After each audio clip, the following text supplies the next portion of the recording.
আমাদের শহীদুল্লাহ দরবারে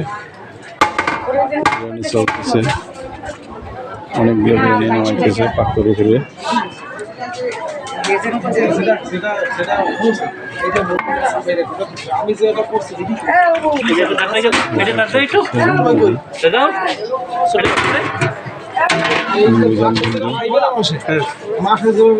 যেভাবে দিব ফেলে ঠিক অবিকাল হিসেবে বাড়ি আছে না, এখন বাড়িতে যে কয়েকজন লোক আছে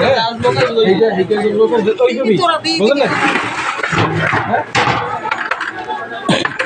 বুঝলাম এই যে আছে আমার মেয়াদ, হ্যাঁ, এছাড়া কোনো আর নিজস্ব কোনো কালাই নেই। ওই যারা নেতাইবে হ্যাঁ তুমি লই আও দিমু সোজা একদম, তুমি নাই লেগে যাই এরকম সিস্টেম আমার তুই আমার তো বুঝে যাই কই আমি কই ওইটা ওইগুলো খাইয়ে বইয়ে খাইয়ে সবাই বইয়ে খাইবো বইয়ে